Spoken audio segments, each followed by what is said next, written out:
Hi everyone, आज हम पढ़ रहे हैं व्याकरण बोध क्लास टू की आज हम व्याकरण बुक पढ़ रहे हैं।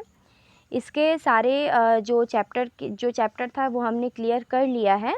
ओके, ये वाला जो हमारा ये पेज है ये भी कंप्लीट हो चुका है।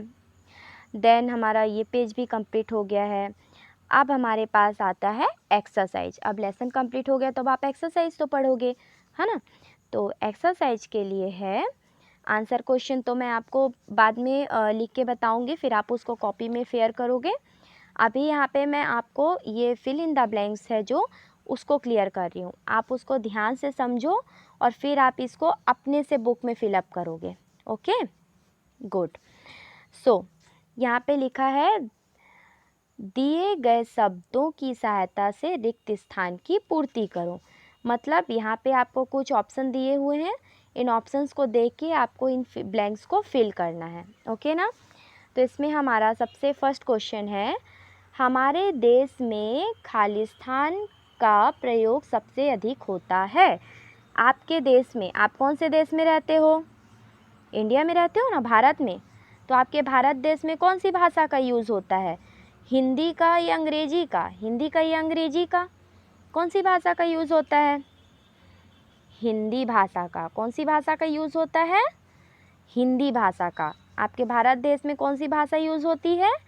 हिंदी भाषा। ओके। सेकंड क्वेश्चन, भाषा के लिखित रूप को खालिस्तान भाषा कहते हैं। जिस भाषा को हम लिख कर समझाते हैं उस भाषा को क्या बोलते हैं?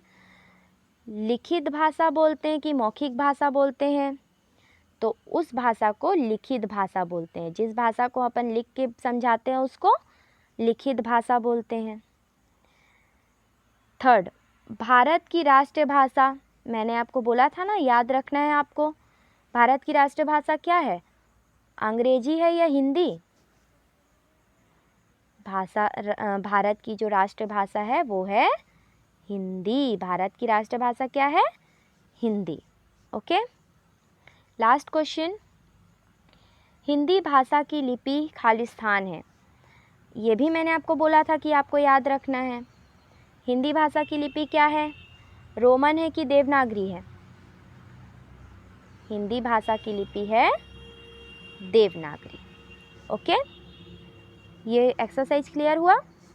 देन अब आप इसको अपने बुक में अपने से फिलअप करके मेरे को बताओगे जब मैं आपको होमवर्क दूंगी तो। ओके ना। Bye, keep smile.